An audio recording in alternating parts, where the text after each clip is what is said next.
నేను స్పష్టంగా 4 ఉదాహరణలు మీకు చెప్పదలుచుకున్నా. మొదటిది ఆర్సిలర్ మిత్తల్. 2019లో ఆదిత్య మిత్తల్ని నేను డావోస్లో కలిసా. ఆనాడు చెప్పా, మీరు రాండి ఆంధ్ర రాష్ట్రానికంటే, లేదు మేము పక్క రాష్ట్రానికి కమిట్ అయ్యాము, ఈసారి రాలేకపోవచ్చు అన్నారు. 2019లో ఓడిపోయాం, కానీ నేను టచ్లో ఉన్నా. గెలిచిన వెంటనే నేను ఆయనకి మెసేజ్ పెట్టి, మనం గెలిచాం, ఇప్పుడు మీరు ఆంధ్ర రాష్ట్రానికి రావాలంటే ఒక జూమ్ కాల్ ఏర్పాటు చేసుకున్నాం.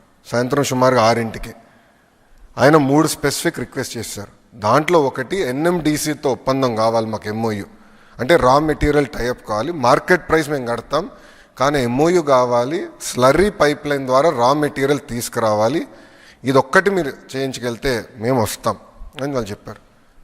అది నేను పొద్దున గౌరవ ముఖ్యమంత్రి గారితో చర్చించిన తర్వాత ఆయన గ్రీన్ సిగ్నల్ ఇస్తే వాళ్ళు చెప్పాను, మీరు ఓకే అని చెప్పండి ఆంధ్ర రాష్ట్రానికి, మీ ప్రాజెక్ట్ మన ప్రాజెక్ట్ అవుతుంది, నేనేం తీసుకొస్తాం, అది మా బాధ్యత అని చెప్పాను.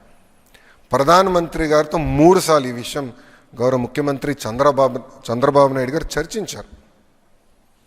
అందుకే ఈరోజు భారతదేశంలోనే అతి పెద్ద స్టీల్ ప్లాంట్ ఆంధ్ర రాష్ట్రానికి వస్తుంది. త్వరలో అక్కడ శంకుస్థాపన అయిపోతున్నాం. 2029 ఎన్నికలు వెళ్ళే లోపల కమర్షియల్ ప్రొడక్షన్ కూడా వస్తుంది. రెండో ఉదాహరణ